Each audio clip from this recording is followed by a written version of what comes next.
So, Hare Krishna once again. Welcome to the journey of self discovery. And हम लोग इसमें कुछ sessions back to back ले रहे हैं जिसमें हम बेसिकली कह सकते हैं स्पिरिचुअलिटी आध्यात्मिकता का बेसिक समझ रहे हैं, जिसमें हमने अभी तक सीखा या समझा कि कैसे हम शरीर नहीं है, आत्मा है.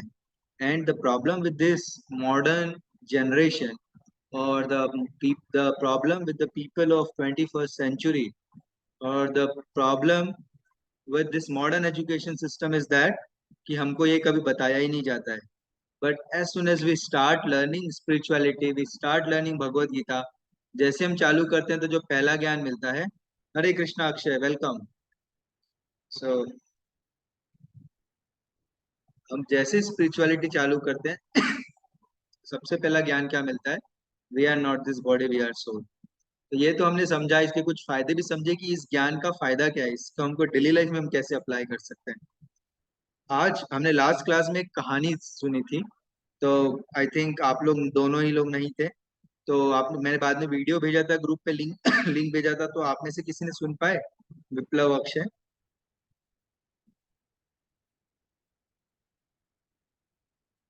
सुनने का टाइम मिला? हाँ हाँ सुने ओके. थे। तो मैं 1 मिनट में उसको जस्ट रिपीट करूंगा. उस लेसन, उस स्टोरी से हमको मेजर सीखना क्या है, लेसन क्या है, वो हम डिस्कस करेंगे. ठीक है?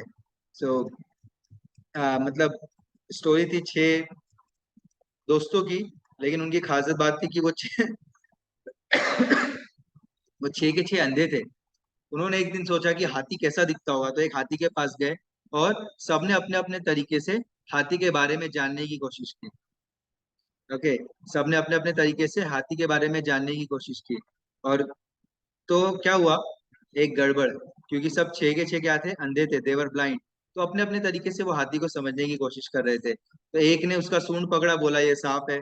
दूसरे ने उसका पूंछ पकड़ा, बोला ये हाथी रस्सी के जैसा रहता है. तीसरे ने उसका कान पकड़ा तो बोला कुल्हाड़ी के जैसा रहता है. चौथे ने उसका पेट पकड़ा तो बोला हाथी तो एक दीवार लग रहा है. पांचवे ने उसका दांत को पकड़ा, टस्क, बोला ये तो कुछ एरो के जैसा लग रहा है, मतलब तीर धनुष. और छठवें ने उसका पैर पकड़ा तो बोला ये तो पेड़ के जैसा दिख रहा है. तो ओके, अब रियल में देखा जाए, हमने कंक्लूजन क्या देखा था, कौन सही है कौन गलत है. तो रियल में कोई भी सही नहीं है और कोई भी गलत नहीं है. They are partially right, they are partially correct. Because वो गलत भी नहीं है, जो वो कह रहे हैं कि दीवार है, पेड़ है, सांप है, रस्सी है, वो भी सही है, बट वो सही भी नहीं है. राइट? तो they are partially correct. Then the question arises, if they want to really know, जो कि होमवर्क था आप लोगों के लिए, if they really want to know कि हाथी होता कैसे है, how will they get to know? Yes, anybody, कुछ सोचा आपने?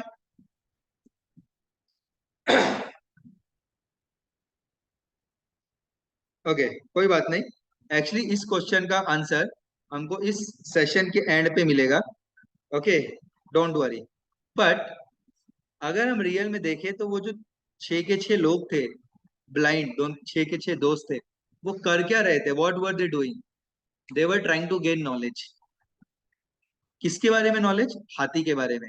हाथी दिखता कैसे है. So I generalise this, they are trying to get knowledge. So now first thing, first question are this, why knowledge? Knowledge लेने की जरूरत क्या है?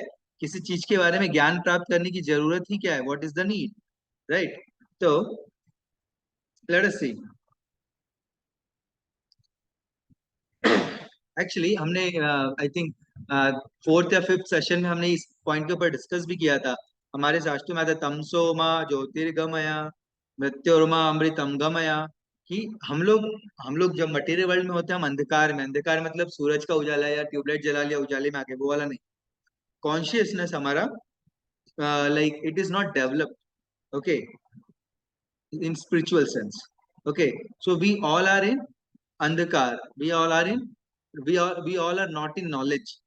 So we try to get knowledge. As soon as child gets birth, जैसे ही बच्चा पैदा होता है, वो अपना उंगली मुंह में डालना चालू कर देता है, क्या इसमें कुछ रस है क्या. जैसे ही कुछ उसके हाथ में आता है उसको मुंह में डालना चालू कर देता है.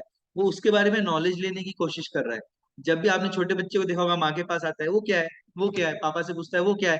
अरे वो उड़ रहा है, वो क्या है, काला काला बोलते कौवा, कौवा क्या होता है, कौवा एक पक्षी है, पक्षी क्या होते हैं, वो पूछता रहता है सवाल।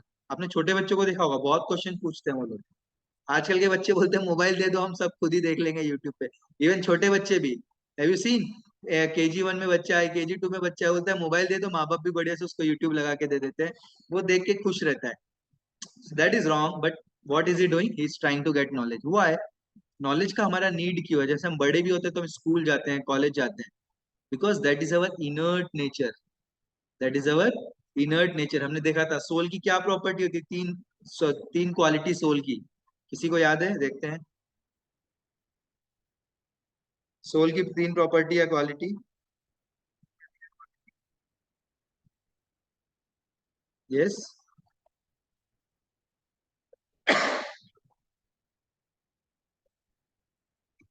अरे विप्लव, आपने तो इसके ऊपर क्वेश्चन भी पूछा था, मैंने जवाब दिया था, क्या प्रॉपर्टी होती है, आपने क्वेश्चन पूछा था इसके ऊपर, सोचो।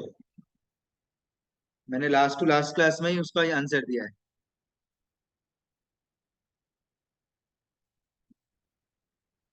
मेरी आवाज आ रही है विप्लव?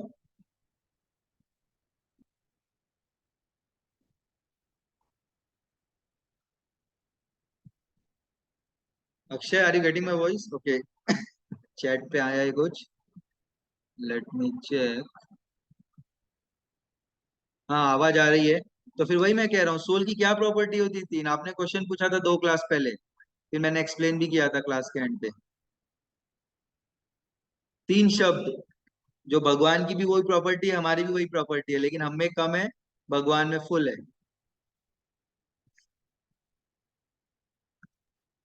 सच्चिद आनंद।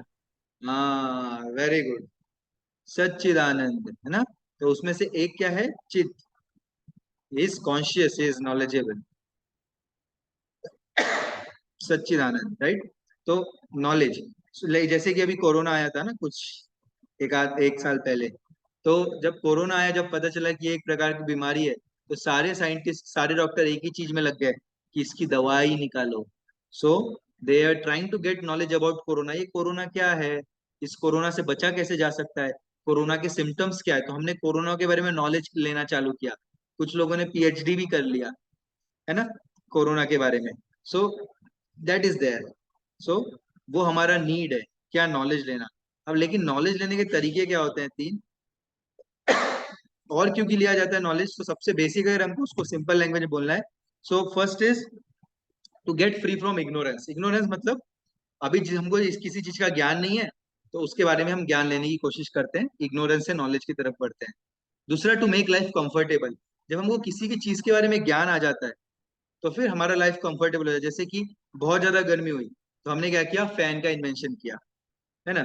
जब फैन से भी काम नहीं चल रहा था, तो AC का इन्वेंशन किया। पैदल चलने में बहुत ज्यादा प्रॉब्लम हो रही थी, तो कार का इन्वेंशन किया। ऐसे हम क्या करते हैं, नया नया नॉलेज, नया नया ज्ञान लेके हम अपने प्रॉब्लम्स को, सफरिंग्स को क्या करते हैं, कम करने की कोशिश करते हैं। ठीक है, अपने सफरिंग्स को कम करने की कोशिश करते हैं। और चौथा, that we want to gain knowledge for the sake of knowledge. ज्ञान लेने में मजा भी आता है कभी कभार। जैसे मुझे याद है, मैं जब छोटा था और अभी भी, मैथमेटिक्स पढ़ने में मुझे बहुत मजा आता था। कोई पूछता है, अरे देखो, मैं दोस्त लोग पूछते थे क्या मजा आता है, मतलब क्यों करता है तो इतना मैथमेटिक्स, में काफी मैथमेटिक्स करता था। दोस्त लोग पूछते थे क्यों करता है, मतलब बस मजा आता है, करता हूँ, करने के लिए करता हूँ। टाइम भी पास हो जाता है ना। तो कई बार हम ज्ञान लेने के लिए लेते हैं। जैसे एक बार क्या हुआ, एक सन्यासी थे, बहुत अच्छी स्टोरी है। एक सन्यासी थे, उनको, उन्होंने एक साइंटिस्ट को पूछा, डॉक्टर बेनफोर्ड को पूछा, why do you guys make research about the grass.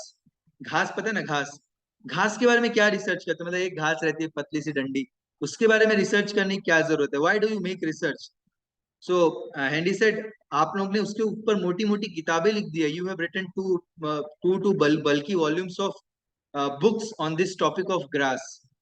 घास इतना छोटा सा रहता है, और उसके ऊपर इतनी मोटी मोटी बुक्स लिख के क्या फायदा। ऐसा लग रहा है वो जो गाय घास खा रही है, उसको आपके ज्ञान से कुछ लेना देना नहीं है, वो मस्त मजे से घास खा रही है, आराम से घास खा रही है। तो आप लोग इतना क्यों कर रहे हो, उनको उनको नॉलेज, गाय लोगों को नॉलेज की जरूरत नहीं है घास खाने के लिए, बकरी को ज्ञान की जरूरत नहीं है, वो बढ़िया घास खा रही है। तो आप लोग ये रिसर्च क्यों कर रहे हो। तो साइंटिस्ट ने क्या जवाब दिया, डॉक्टर बेनफोर्ड ने, just for the sake of knowledge, ज्ञान लेने के लिए ले रहे हैं, ज्ञान लेने के लिए रिसर्च कर रहे हैं, देर इज नथिंग। सो बस हम लोग जानना चाहते हैं घास के अंदर क्या है। आपने पढ़ा भी होगा बायोलॉजी में, cytoplasm, protoplasm, nucleus and so all, like all those things, right. तो सन्यासी ने उनको कहा कि instead of studying so much about grass in so much detail, why don't you study about the person who put this grass here? आप उस इंसान के बारे में क्यों नहीं पता लगाते, या उस इंसान के बारे में रिसर्च क्यों नहीं करते जिसने इस घास को यहाँ पे उगाया है या इस घास को लाया है? उस घास के बारे में रिसर्च करके क्या फायदा? और आप देखो, गाय तो बस आ रही है, खा रही है, उससे दूध बन रहा है, टेंशन नहीं। उसको ज्ञान की जरूरत नहीं है कि घास के बारे में क्या है। उस घास को बनाने वाले के बारे में पता लगाओ, ऐसा सन्यासी ने साइंटिस्ट को कहा। तो ऐसे हम देखते हैं कि कैसे नॉलेज की हम सबको इच्छा होती है कि हमें ज्ञान मिले, ज्ञान रहे, मजा भी आता है, राइट। तो अलग अलग कारण हो सकते हैं ज्ञान लेने के, लेकिन तरीके क्या होते हैं? What are the ways of gaining knowledge? So in Shastras, in Bhagavad Gita, in Vedic scriptures, there are three ways given for attaining knowledge. For gaining knowledge, there are three ways given. First is Pratyaksh Praman. What? प्रत्यक्ष प्रमाण means direct देख के, हमने देखा और मान लिया। जैसे हमने देखा गाय घास खाती है, बचपन से देख रहे हैं, हमको विश्वास हो गया है गाय घास खाती है, अपने आंखों से देखा है। शेर, अच्छा ये थोड़ा प्रत्यक्ष में नहीं आएगा क्योंकि शायद हमने शेर को मांस खाते हुए नहीं देखा होगा, बट गाय को घास खाते हुए सबने देखा, दैट इज प्रत्यक्ष प्रमाण। अनुमान प्रमाण, ओ शेर जंगल में रहता है, शायद वो मांस खाता होगा, फ्लैश खाता होगा, ये क्या हो गया? अनुमान हो गया। मतलब अपने ऑब्जर्वेशन के ऊपर थोड़ा गैस वर्क करना, अंदाजा लगाना, उसको बोलते हैं अनुमान। और आप होता है शब्द प्रमाण, ये तीसरा कैटेगरी है ज्ञान लेने का। सबसे पहले हम देखेंगे सबसे अच्छा तरीका क्या है, वो हम समझेंगे, और कैसे वो ज्ञान लिया जा सकता है वो हम समझने की कोशिश करेंगे आज के क्लास में। और इसी में आपको वो वाला आंसर मिलेगा, कौन सा? हाथी वाला, छह अंधे दोस्तों का। ठीक है, तो चलो सबसे पहले देखते हैं प्रत्यक्ष प्रमाण, direct sense perception. So can प्रत्यक्ष प्रमाण गिव अस फुल नॉलेज? क्या हम देख के पूरा अच्छे से सही ज्ञान ले सकते हैं क्या? Is seeing equal to believing? जो हमने देखा उस पर विश्वास कर लेना चाहिए क्या? आप लोग बताइए, जो हमने देखा उस पर पूरा पूरा पूरा विश्वास कर लेना चाहिए क्या? हाँ या नहीं?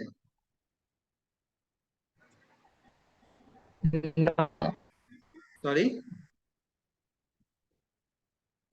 नो, राइट, नहीं, विश्वास नहीं कर सकते।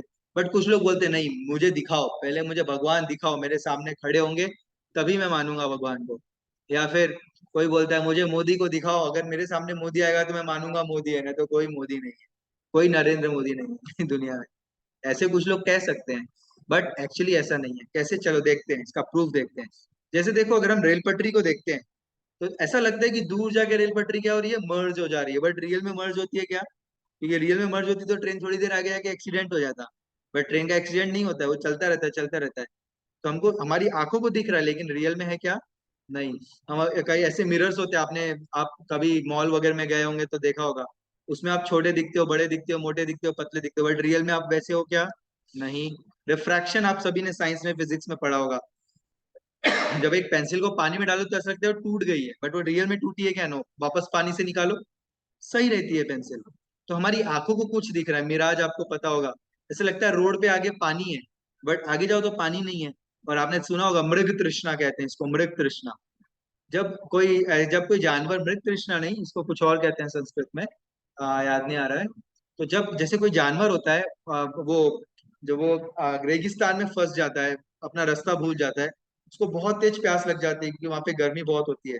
तो वो सोचता है मुझे पानी मिले, पानी मिले, फिर वो ऐसा भागता है, उसको लगता है उधर पानी है, फिर दौड़ता है उधर पहुंचता है तो कोई पानी नहीं होता है, फिर देखता है अरे उधर पानी दिख रहा है, फिर जाता है, उधर जाता है तो पानी नहीं है, फिर भागता है दूसरी तरफ पानी के लिए, भागते भागते मर जाता है, लेकिन उसको कभी पानी नहीं मिलता।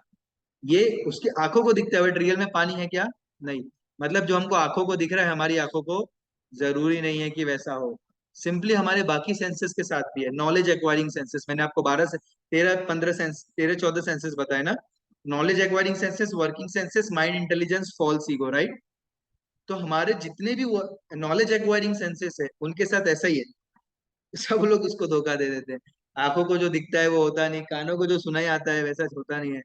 है ना। हमारी हमारे कानों की एक लिमिटेड कैपेसिटी है, हम एक लिमिटेड फ्रीक्वेंसी की आवाज सुन सकते हैं ना, 20 हर्ट्स टू 20,000 हर्ट्स। वैसे हमारे बाकी सेंसेस के भी प्रॉब्लम है।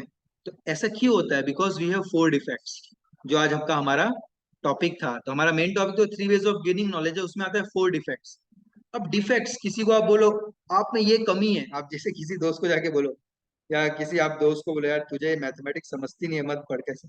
कई बार होता था, मैं थोड़ा सा ईगो मेरा थोड़ा ज्यादा था, मैथमेटिक्स बहुत अच्छे से आती है, तो मैं कई बार बोलता था थोड़ा टफ है, इसको ज्यादा मेहनत करनी पड़ेगी, उनको ज्ञान देता था।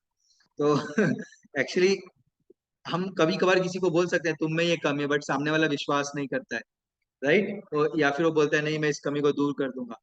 एक्चुअली हम सब में 4 कमियां हैं, दुनिया में कोई भी आदमी हो, कोई भी लिविंग एंटिटी हो, क्या 4 कमियां हैं? चलो देखते हैं। First is imperfect senses. हमारी जो भी सेंसेस है, नॉलेज एक्वायरिंग सेंसेस, वो क्या है? इम्परफेक्ट, वो परफेक्ट नहीं है। इसका मतलब क्या है? हमको जो दिख रहा है, जो सुनाई आ रहा है, जो हम सूंघ रहे हैं, जो हम सेंस टच कर मतलब स्वाद ले रहे हैं टंग से या स्किन से, वो गलत भी हो सकता है। तो इम्परफेक्ट सेंसेस की वजह से क्या हो रहा है? टू बी इल्यूजन, हमको धोखा हो जाता है।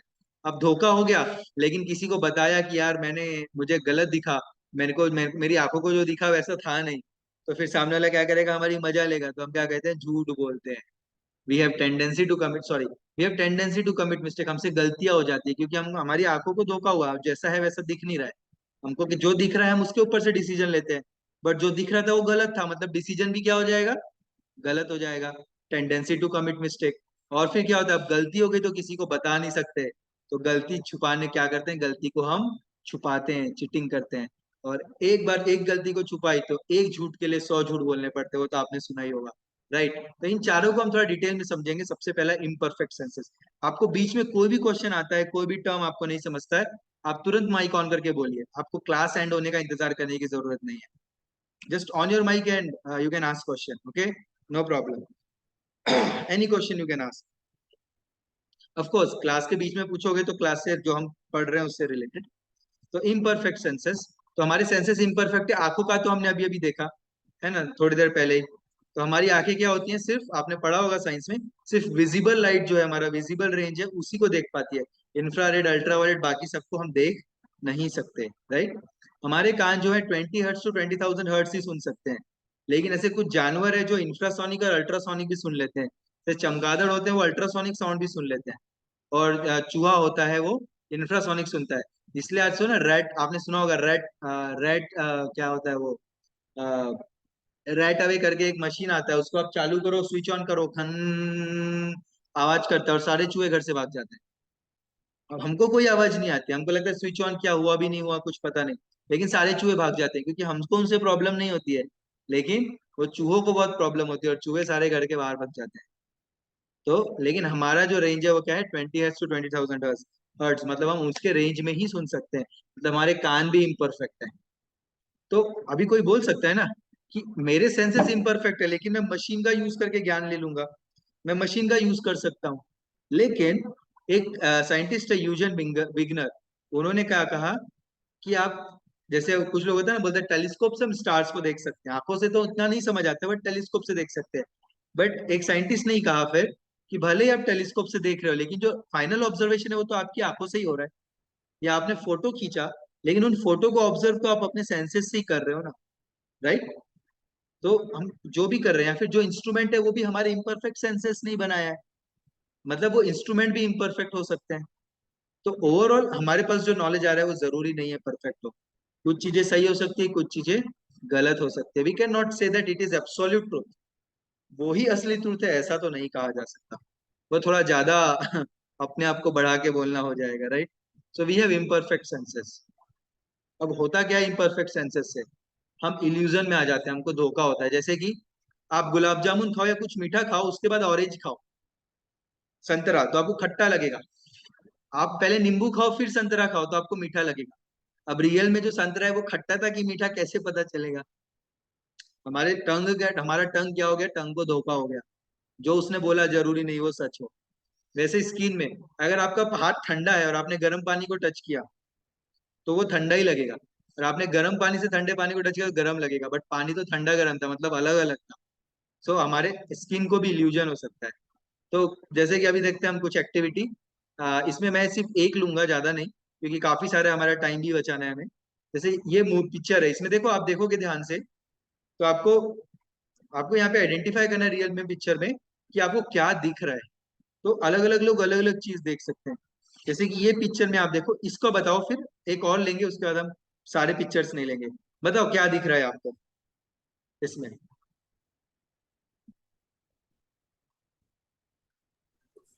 एक वृद्ध महिला। एक वृद्ध महिला दिख रही है, ओके। और कुछ दिख रहा है किसी को?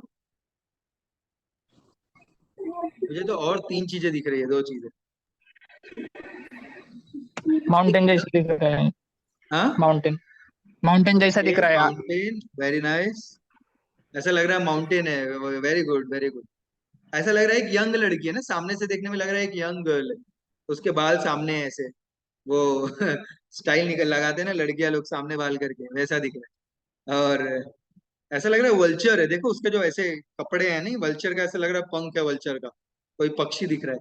तो हमारे अलग अलग परसेप्शन से, हम सब इंसान है लेकिन हमारा परसेप्शन अलग अलग है। अलग एक ही पिक्चर को हम अलग अलग से ऑब्जर्व कर रहे हैं, अलग अलग तरीके से ऑब्जर्व कर रहे हैं। तो हम देख सकते हैं हमारे सेंसेस इन पर, जैसे इसमें देखोगे ऐसा लग रहा है ट्रायंगल बना है, बट रियल में वो तीन, उस शेप का कुछ तो बस कॉम्बिनेशन है जिससे वो ट्रायंगल दिख रहा है। जो वो ट्रायंगल है नहीं, हम बोल नहीं सकते है ना। यहाँ पे देखो इस पिक्चर में एक अंकल एक आंटी, मतलब बूढ़े अंकल, प्रभु जी माता जी दिख रहे हैं। या उसमें देखो कुछ छोटे छोटे पेंटिंग्स दिख रहे हैं। एक इंसान है गिटार बजा रहा है, उसके सामने उसकी वाइफ है, या फिर एक लड़की औरत है ना। तो अलग अलग चीजें ऑब्जर्व हो रही है। ऐसे ही कुछ और भी पिक्चर्स है, जैसे ये वाला पिक्चर है, देखो आप अपने स्क्रीन, मोबाइल स्क्रीन पर देख सकते हो। ये देखो, ये जो पिक्चर है, आप सेंटर में जो एक पॉइंट है उस पे देखो मोबाइल में, और अपने अपने आप को आगे पीछे करो अपने सिर को। क्या ऑब्जर्व हो रहा है? ऐसा लग रहा होगा कि जो दोनों सर्कल है वो घूम रहे हैं, बट रियल में घूम रहे हैं क्या? नहीं। तो ये हमको इल्यूजन हुआ है, हमसे क्या हो गई है, गलती हो रही है ऑब्जर्व करने में, राइट। तो हम, ये क्यों हो रहा है? क्योंकि हमारे सेंसेस इम्परफेक्ट है। तो उनको क्या हो रहा है, भ्रम हो रहा है। भ्रम मतलब इल्यूजन हो रहा है। अब इल्यूजन से क्या होता है, हम गलती करेंगे। जैसे अगर मैंने आपको बोला, अब रियल में मान लो वो जो मैंने आपको पहली ड्राइंग दिखाई उसका पेंटर मैं हूँ, तो मैंने उसको माउंटेन सोच के बनाया। अब मैं किसी को बुलाऊंगा, बोलूंगा बताओ भाई ये क्या है, तो वो बच्चा आएगा बोलेगा ये तो बूढ़ी औरत है। क्या बूढ़ी औरत कहाँ है, ये तो माउंटेन है। नहीं नहीं नहीं, ये बूढ़ी औरत है। दोनों में झगड़ा हो जाएगा। या फिर तीसरे को बुलाएंगे, वो बोलेगा ये तो यंग गर्ल है। वो ये यंग गर्ल का है। पहला वाला बोलेगा ये तो माउंटेन है, दूसरा वाला बोलेगा ये तो बूढ़ी औरत है। चौथे वाला बोले ये तो वल्चर है। वल्चर कहाँ से है? सबके बीच झगड़ा हो जाएगा। क्यों? क्योंकि हमारे सेंसेस इम्परफेक्ट है, उनको इल्यूजन हो गया, तो फिर हम क्या कर रहे हैं, कमिट मिस्टेक। ये है हमसे तीसरा डिफेक्ट हमारे अंदर, कि हमसे क्या होती हैं, गलतियां होती हैं। जैसे कि पहले साइंटिस्ट लोग कहते थे brain was thought as an organ to cool the blood.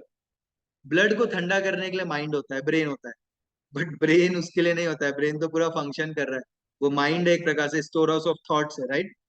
Pituitary gland को ऐसा कहा जाता था कि ये वेस्टिज ऑर्गन है, मतलब फालतू, इसका कोई काम नहीं है।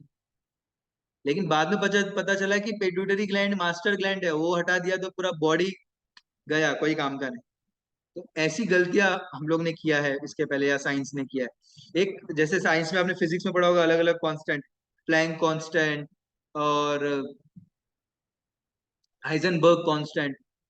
तो वैसे एक हबल कांस्टेंट है, और हबल कांस्टेंट की वैल्यू 3-4 बार चेंज हो चुकी है। और अब वो लोग उसका मजाक उड़ाते हुए बोलते हैं हबल कांस्टेंट नहीं, हबल वेरिएबल है। तो ऐसे ये सब क्यों हो रहा है, हमसे गलतियां क्यों हो रही है? क्योंकि साइंटिस्ट लोग नहीं बनाया ना ऑब्जर्व करके, बट क्योंकि ऑब्जर्वेशन गलत हो गए। ऑब्जर्वेशन गलत क्यों हो गए? Because we have imperfect senses. So these are our defects actually. वैसे साइंस कहता है कि हम लोग चिंपांजी से आए हैं या फिर बंदरों से आए हैं, और उसका अलग अलग उन्होंने प्रूफ दिया है। बट बहुत सारे दूसरे साइंटिस्ट ने प्रूफ कर दिया कि ये गलत है। तो ये जो एक्चुअली वीडियो है, ये डिस्कवरी पे आया था, पिल्ट डाउन मैन होक्स। तो ये वीडियो अभी मैं नहीं दिखाता हूँ आपको, ठीक है। बट उसमें इस वीडियो का इसेंस है कि कैसे साइंटिस्ट लोगों ने गलत तरीके से, मतलब कुछ साइंटिस्ट, सबने नहीं, कुछ बायोलॉजिस्ट ने चीजों को मॉडिफाई करके या उनको अपने हिसाब से बदल के ये प्रूफ कर दिया था कि मतलब जहाँ हम लोग बंदरों से आए हैं, लेकिन फिर कुछ और बायोलॉजिस्ट ने इसको क्या किया, रिजेक्ट कर दिया। तो ये वीडियो था, इसको कभी और देख लेंगे हम आराम से। ठीक है, तो ये था प्रत्यक्ष प्रमाण। प्रत्यक्ष प्रमाण मतलब हमने अपने आंखों से देखा, अपने कानों से सुना, अपने नाक से सूंघा या जैसा भी, लेकिन वो गलत था। और ऐसा क्यों हो रहा था? Because we have four defects. we have four defects. Okay, what were the four defects? What were the four defects? First was imperfect senses, then to be illusioned, वो भ्रम में चले जाते हैं, उनको धोखा हो जाता है ऑब्जर्व करने में। फिर चीटिंग प्रोपेंसिटी, उससे क्या करते हैं, चीटिंग। और फिर एक बार चीटिंग कर लिया तो अब अपनी इज्जत बचानी पड़ेगी, तो क्या करेंगे, उसको छुपाएंगे। Then tendency to hide it. Okay, so ये होता है, ये प्रत्यक्ष प्रमाण। तो हमने देखा कैसे प्रत्यक्ष प्रमाण से हमको रियल ज्ञान नहीं मिल सकता। तो भगवान की क्या बात करना, हमने तो ये नॉर्मल चीजें नहीं दिख रही है। मतलब एक नॉर्मल जो पटरी का एग्जाम्पल हमने देखा रेलवे ट्रैक का, एक नॉर्मल पटरी भी हमको गड़बड़ दिखती है, राइट? एक नॉर्मल पटरी भी हमको क्या हो रहा है, गड़बड़ दिख रहा है, कि ऐसा लग रहा है वो सामने जाके क्या हो रहा है, मर्ज हो जा रहा है, बट रियल में वो मर्ज हो रहा है क्या, नहीं। तो हम इतने क्या कहते हैं, ग्रॉस को ऑब्जर्व नहीं कर सकते हैं।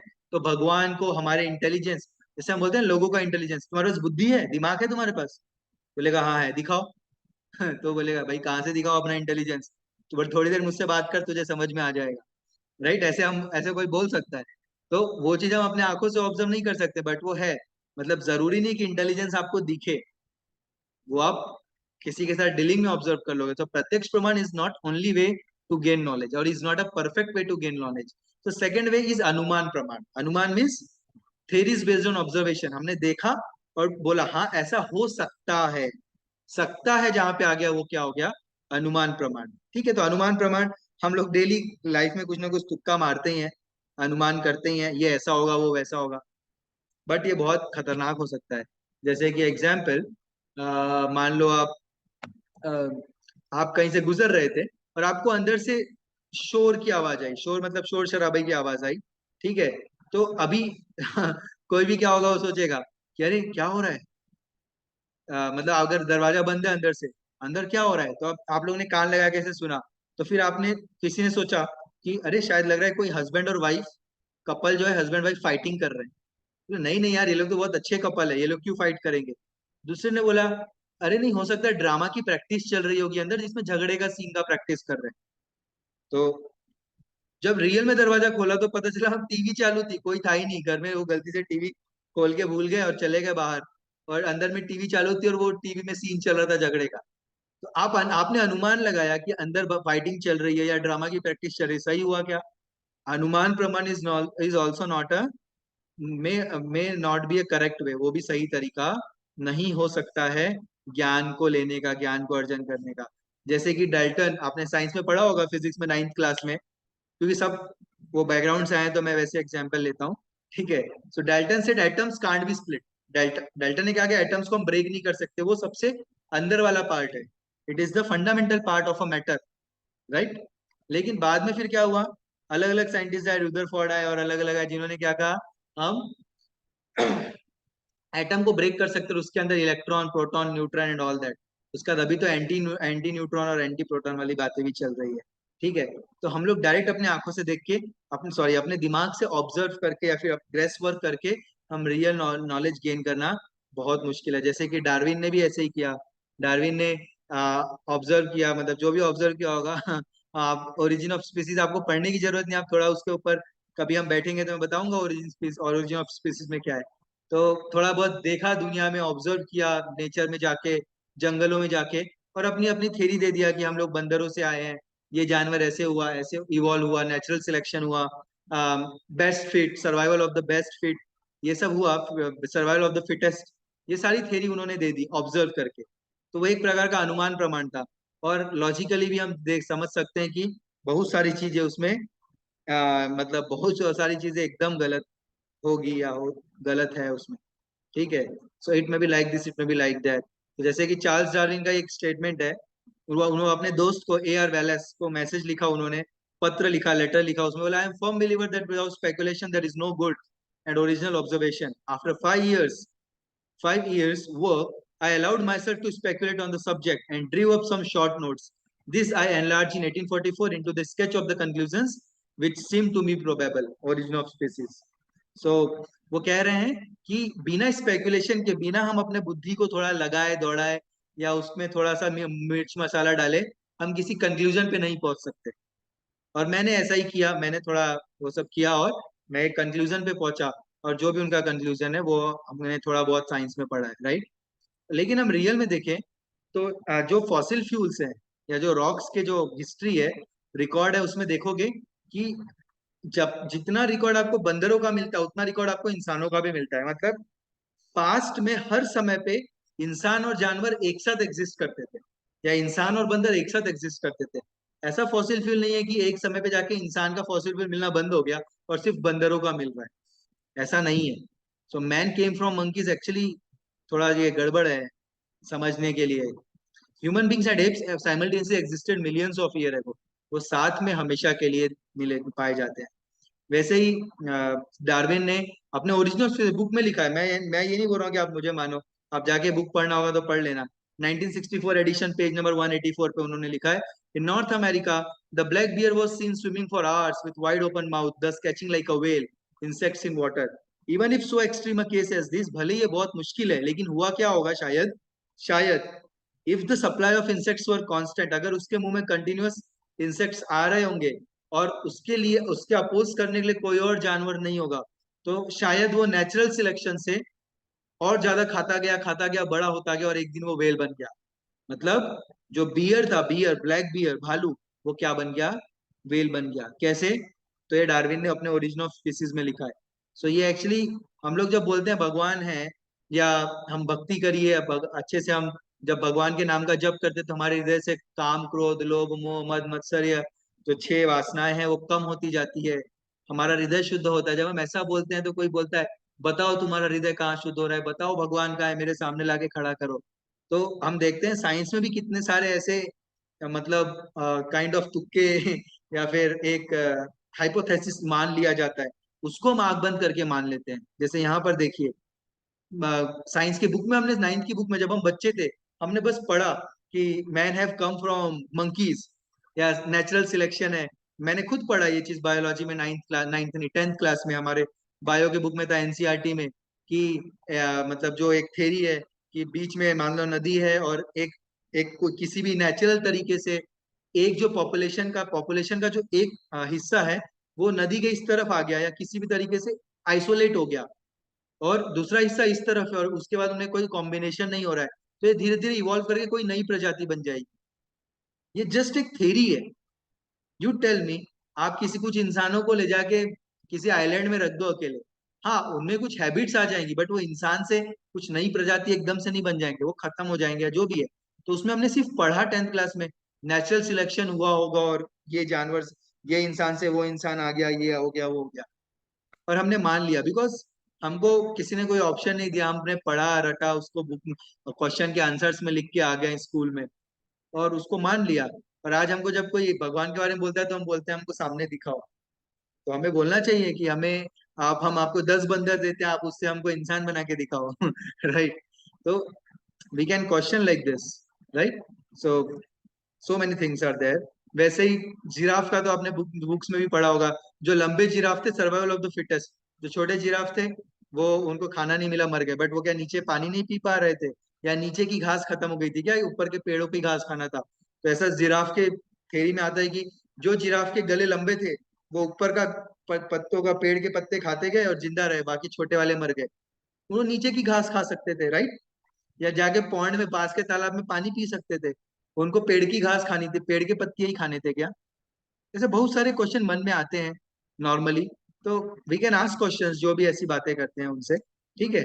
सो this is like a food for thought, you can study it, you can research on it. आपको कुछ अच्छा मिलता है, कुछ आंसर्स मिलते हैं तो मुझे भी बताइए, no problem, we can discuss on it, okay. I am open to discussion so what is the problem with the mistakes in research?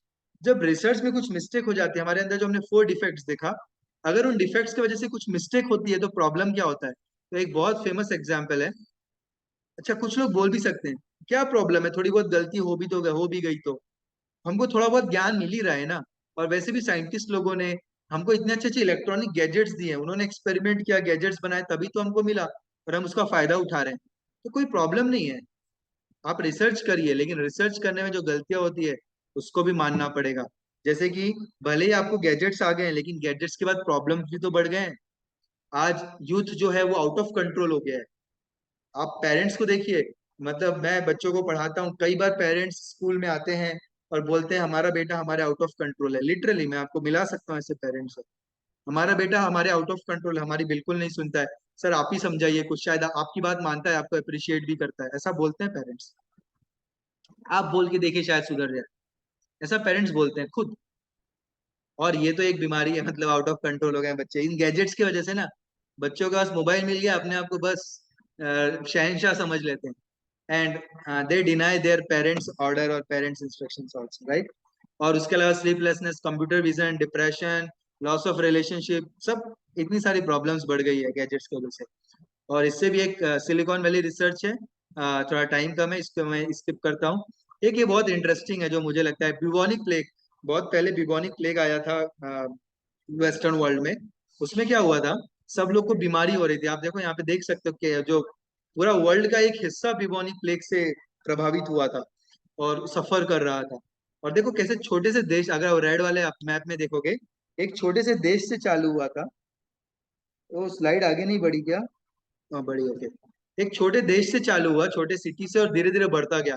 तो एक्चुअली जब साइंटिस्ट लोग या जो डॉक्टर लोग थे, उन्होंने वो पता लगा रहे थे, तो उनको क्या लगा कि ये जो प्रॉब्लम है बिल्लियों की वजह से हो रही है। तो उन्होंने क्या किया, घोषित किया जो बिल्ली मार के लाएगा, जो भी बिल्ली दिख रही है आप उनको मारो, और जो बिल्ली मार के लेके आएगा उसको गिफ्ट मिलेगा। तो क्या किया, लोगों ने बिल्ली मारना चालू कर दिया और सारी बिल्लियां मार दी। जब सारी बिल्लियां मर गई तो भी प्रॉब्लम कम नहीं हो रही थी। तो बाद में पता चला कि ये चूहों की वजह से हो रहा था। बाद में अब चूहे बहुत ज्यादा बढ़ गए, और चूहों को खाने वाली बिल्लियों को हमने ही मार दिया था। और प्लेग इतना बढ़ा कि बहुत डेथ हुई थी उसमें, बहुत लोग मरे थे। तो जो हमने रिसर्च किया, और रिसर्च में जो गलती हो गई कि ये बिल्लियों की वजह से हो रहा है, उसकी वजह से प्रॉब्लम और बढ़ गई। तो कई बार रिसर्च में मिस्टेक की वजह से ऐसा हो जाता है। और एक बहुत बड़ा रिसर्च, एक बहुत बड़ी मिस्टेक हुआ चाइना चाइना में। ऑलमोस्ट लाइक 1970 की बात, आप इसके बारे में पढ़ भी सकते हो। चाइना में एपिडेमिक आया था एक, ओके, भूखमरी। हुआ क्या, ये आप इसके बारे में गूगल पे भी पढ़ सकते हैं। उस समय क्या, माओ जेडोंग आई थिंक वहां के राजा, अभी कैसे जी जिनपिंग है चाइना में, राइट, वैसे माओ जेडोंग थे। तो माओ जेडोंग, या फिर आई एम मिस्टेक, तो आप पढ़ोगे तो आपको समझ में आ जाएगा, you can search it on Google also, no problem. तो चाइना की पॉपुलेशन काफी ज्यादा थी, वहां पे ग्रेन उतना ज्यादा प्रोड्यूस नहीं हो रहा था। तो वहां के जो लीडर था, उन्होंने वहां के टॉप लाइक साइंटिस्ट को बुलाया, एग्रीकल्चरिस्ट को बुलाया, और बोला कि हमको प्रोडक्शन बढ़ाना है, तो कैसे बढ़ाएं। तो आप पता लगाओ कि कैसे हम अपने प्रोडक्शन को बढ़ा सकते हैं। आप तरीका बताओ, आप लोग जो बेस्ट रहेगा उसको हम अपनाएंगे। तो सबने अपना अपना तरीका बताया, उसमें से एक साइंटिस्ट ने एक तरीका बताया कि ये जो चिड़िया है ना, हम लोग जो भी उगाते हैं, चिड़िया लोग उसको खा जाते हैं, बहुत बहुत सारे दाने खा जाते हैं। तो अगर हम इन चिड़ियों को मार दें, स्पैरोस को, स्पैरोस ये, हम अगर स्पैरोस को मार दें, तो वो हमारा जो फसल है, जो specially rice, rice and wheat, right, so वो खाएंगे नहीं वो लोग, तो हमारा जो प्रोडक्शन है वो कई टनों से बढ़ जाएगा, कई हजार टनों से बढ़ जाएगा, और हम उसको फिर एक्सपोर्ट कर सकते हैं, पैसा कमा सकते हैं। And the leader like this idea and he applied it. उसने बोला ठीक है, जितने भी स्पैरोज है, जितने भी पक्षी हैं, उनको मार दो। ये सच है, ये सच घटना। और अगले 1.5 साल में, चाइना तो वैसे ही, चाइना बहुत ये सब चीजों में बहुत आगे है, आपको भी पता है। चाइना ने अगले 1.5 साल में सारे पक्षियों को, स्पैरोज को खत्म कर दिया। प्रॉब्लम क्या हुआ, अगले साल उन्होंने उगाया, बहुत अच्छी खेती हुई, बहुत अच्छा फसल हुआ। लेकिन उस साल टिड्डों का अटैक हो गया। टिड्डे आपको पता है ना, वो मतलब एक छोटे छोटे कीड़े होते हैं, उनको इंग्लिश में लोकस्ट कहा जाता है, क्लाउड ऑफ लोकस्ट। अभी पिछले साल इंडिया में नहीं, कोरोना के समय शायद इंडिया में भी अटैक हुआ था लोकस्ट का। नागपुर तक आए थे वो लोग, मतलब महाराष्ट्र का रीजन में नागपुर तक आए थे, फिर नागपुर से वो नॉर्थ इंडिया की तरफ चले गए। तो टिड्डों का अटैक हुआ था। तो उस साल चाइना पे टिड्डों का अटैक हो गया, लोकस्ट का अटैक हो गया। और वो पूरा खेत के खेत खा जाते हैं वो लोग, मतलब वो करोड़ों में आते हैं, वो जो टिड्डे हैं ना, छोटे छोटे कीड़े, वो करोड़ों में आते हैं और खेत के ऊपर, पूरा जमीन के ऊपर बैठते हैं और पूरी फसल खा जाते हैं कुछ देर में, और उनको मारने का कोई तरीका नहीं। वो नेचुरली मरते हैं जब इन्वायरमेंटल कंडीशंस बदलती है, या अलग अलग तरीके भी है, उनको प्लेन वगैरह से किया जाता है, बट नॉर्मली उनको मारना इजी नहीं है। तो उस साल चाइना पे टिड्डो का अटैक हो गया, लोकस्ट का, और पूरा खेत के खेत खा गए वो लोग। और पहले क्या होता था, जब चिड़िया होती थी तो भले ही कुछ दाने खाती थी, लेकिन साथ साथ टिड्डे भी आते थे ना, उनको भी खा जाती थी। तो बहुत कम क्वांटिटी में आ पाते थे वो, इससे उससे ज्यादा पता नहीं चलता था। लेकिन क्योंकि पूरी चिड़िया मर गई, अब टिड्डों को खाने वाला कोई नहीं था, तो बहुत ज्यादा क्वांटिटी में और पूरे के पूरा खेत खा गए। और उस साल चाइना में भूखमरी आई थी, भूखमरी फेमाइन, उस साल चाइना में बहुत लोग भूख की वजह से, बिना अनाज की वजह से मर गए थे। और चाइना को बहुत सारा एक्सपोर्ट करने के बजाय इंपोर्ट करना पड़ा था। ये क्यों हुआ था? क्योंकि रिसर्च में गलती हो गई थी। जिसने वो सजेशन दिया था, वो सजेशन गलत हो गया था। क्यों? Because we have four defects. Understood? So this is how like things goes on. So like हम साइंस में भी देखते हैं, हम लोग एक प्रॉब्लम को सॉल्व करने की कोशिश करते हैं और एक नई प्रॉब्लम खड़ी हो जाती है। Can you give some example? आपको अगर कोई एग्जांपल याद आ रहा होगा कि साइंटिस्ट लोगों ने या हम लोग ने, मॉडर्न मैन ने किसी प्रॉब्लम को सॉल्व करने की कोशिश की और वो सॉल्व होने के बजाय और एक बड़ी प्रॉब्लम बन गई। Any example that is coming to your mind?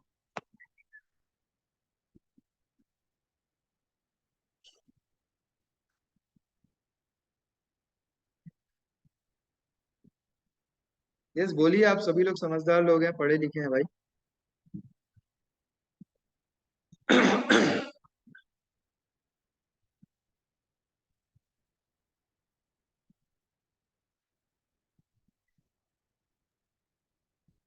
ऐसा कोई परफेक्ट एग्जाम्पल तो नहीं है, लेकिन ऐसा मेरे साथ कई बार हुआ है कि मैं कुछ सॉल्व करने गए और बात बहुत बहुत ज्यादा बिगड़ गई है। आपको पर्सनल एक्सपीरियंस है? एक्चुअली तो बहुत सारे एग्जाम्पल है, जैसे मेरे दिमाग में एक एग्जाम्पल आ रहा है। आप अगर देखो, पहले लोग क्या होते थे, बैलगाड़ी से चलते थे, राइट? बैलगाड़ी, घोड़ा, हाथी। लेकिन आपने कभी सुना क्या, एक बैलगाड़ी दूसरे बैलगाड़ी से टकराए और 10 लोग मर गए? कभी आपके दादाजी ने ऐसी स्टोरी सुनाई आपको? या एक घोड़ा दूसरे घोड़े से टकराया और 3 लोग मर गए? नहीं मरते थे, है ना? या लोग पैदल चलते थे, लोग एक जगह से दूसरी जगह पैदल जाते थे, कोई प्रॉब्लम नहीं है, पैदल जाते थोड़ा ज्यादा टाइम लगता था, बट हेल्दी रहते थे, राइट? हमने उस प्रॉब्लम को खत्म करने के लिए क्या किया? कार बनाया, बाइक बनाया। अब देखो, फिर अब कार बनाया, बाइक बनाया, तो क्या हुआ? अब उनको चलने के लिए, वो खेत, पहले क्या होता, लोग चलते थे, घोड़ा जाता था, वो खेत के ऊपर से, मिट्टी के ऊपर से भी चला जाता था। बैल लोग भी बैलगाड़ी खींच लेते थे मिट्टी के ऊपर भी। लेकिन अब हमने कार बनाया, तो कार मिट्टी पे चल नहीं सकती, तो उसके लिए क्या बनाना पड़ा? रोड बनाना पड़ा।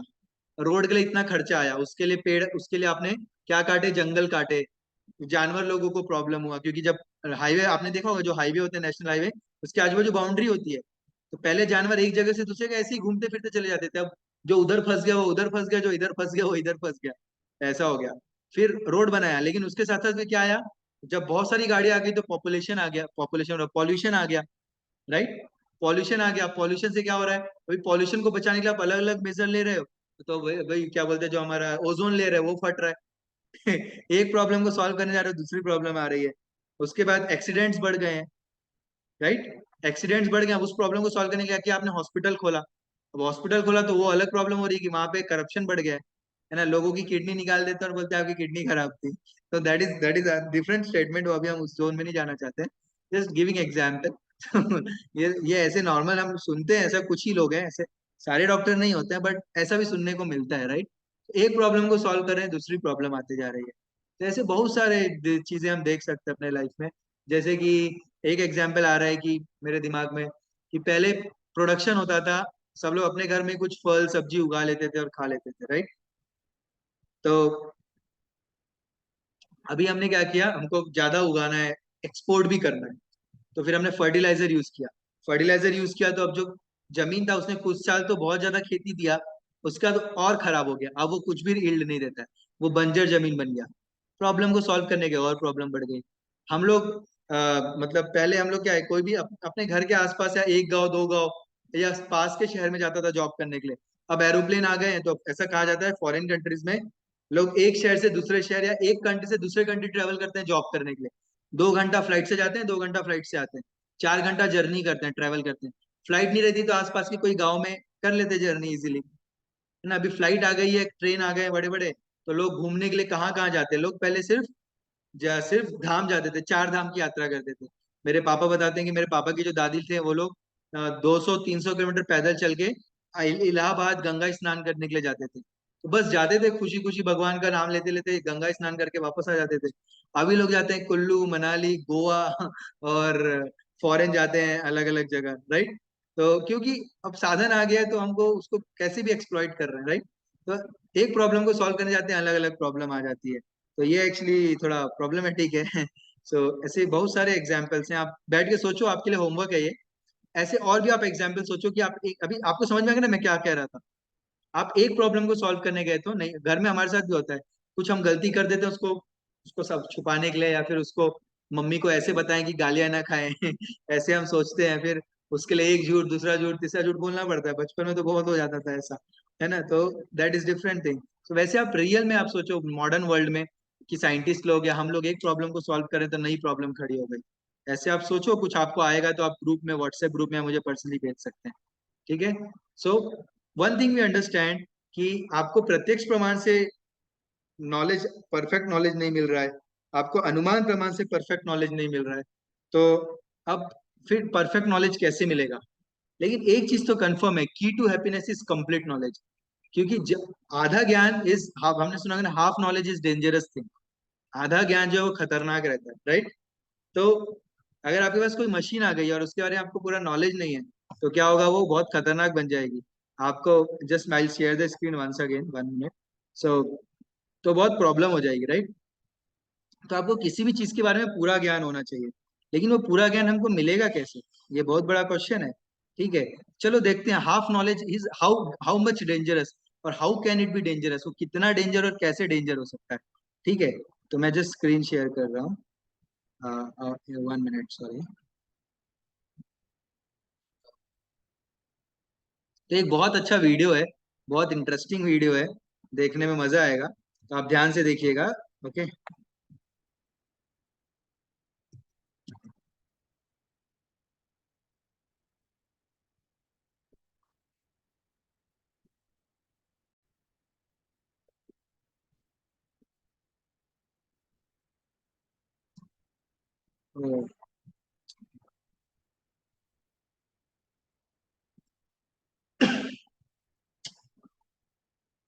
1 minute, sorry.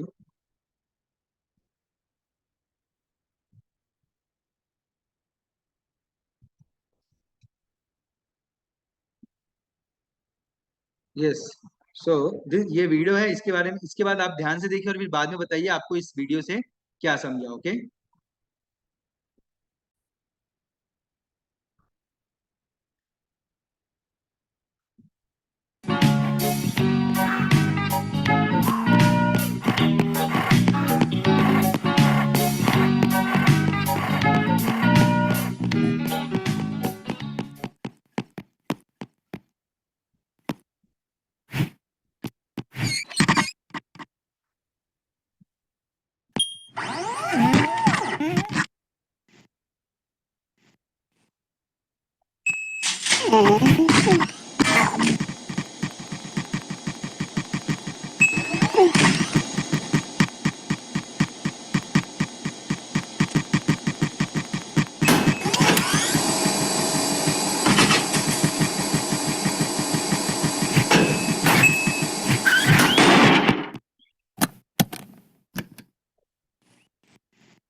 Yes.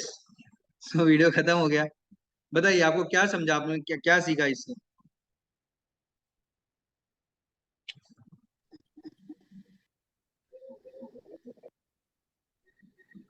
Yes, hello. अपना माइक ऑन करके बोल सकते, यस।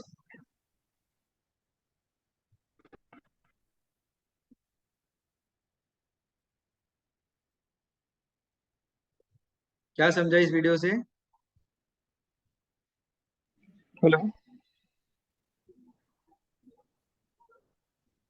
हाँ बोलो हेलो। बोलो, आ रही है आवाज, अक्षय। हाँ हाँ। तो इस वीडियो में मतलब हाफ मतलब आधी जानकारी की वजह से वो चला नहीं पाया मशीन को। हाँ। पूरी जानकारी हम्म। पूरी जानकारी लिया तो अच्छी तरह चला सकता था वो मशीन।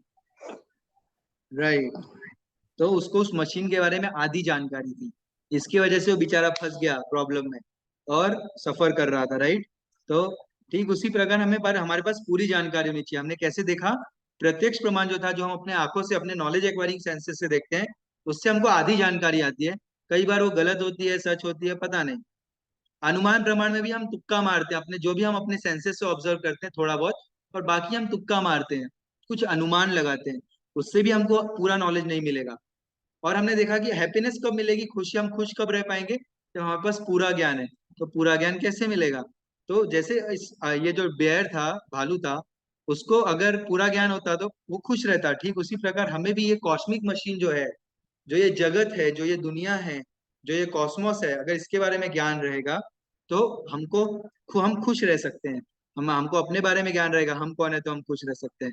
तो लेकिन ज्ञान आएगा कैसे? ठीक है। तो अभी हमारे पास दो ऑप्शन है। अभी 20:53 हो गया है, मतलब 8, अभी मतलब टाइम तो हमारा क्रॉस हो गया है सेशन का। तो अभी और 10 से 15 मिनट का बचा हुआ है सेशन। तो हम इसको अभी कंटिन्यू करें या फिर आप लोगों को कुछ काम है तो हम अगले सेशन में कंटिन्यू करें? आप बताइए।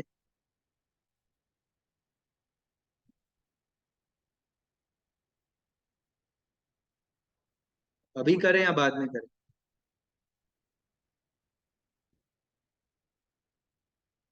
अभी कर सकते हैं प्रभु जी, कंटिन्यू। ओके। और अक्षय प्रभु, विप्लव प्रभु, आपका क्या कहना है?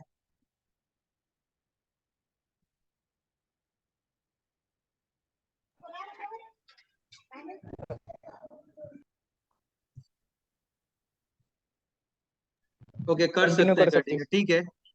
तो मैक्सिमम कंटिन्यू। लोग बोल रहे हैं कर सकते हैं। तो ठीक है, कंटिन्यू करते हैं। तो यहाँ पे देखो, दो दोस्त लोग बात कर रहे हैं। Just see my dear friend, how 4 defects keep us blind to the truth. कैसे ये जो 4 डिफेक्ट्स है हमको असली ज्ञान लेने नहीं देते हैं। और प्रत्यक्ष प्रमाण और अनुमान प्रमाण भी खतरे से खाली नहीं है। हम इनके ऊपर भरोसा करके ज्ञान नहीं ले सकते। राइट। तो ऐसे दोनों दोस्त बात कर रहे हैं, तो फिर वो लोग सोच रहे हैं कि फिर असली ज्ञान कैसे लिया जाए। ओके। सो हमने जो तीसरा तरीका देखा, शब्द प्रमाण, हियरिंग फ्रॉम बोनाफाइड अथॉरिटी। तो इसका मतलब क्या है?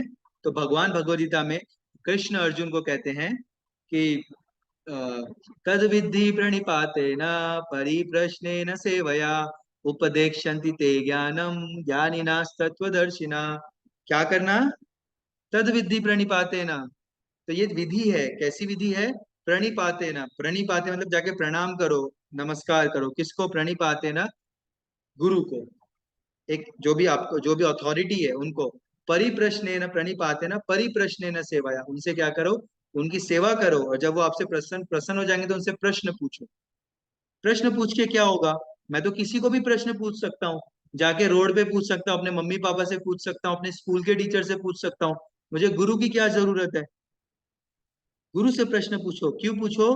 क्योंकि तद परिप्रश्नेन तद उपदेक्षन्ति ते ज्ञानम, वो आपको ज्ञान दे सकते हैं। क्यों? बाकी कोई नहीं दे सकता क्या?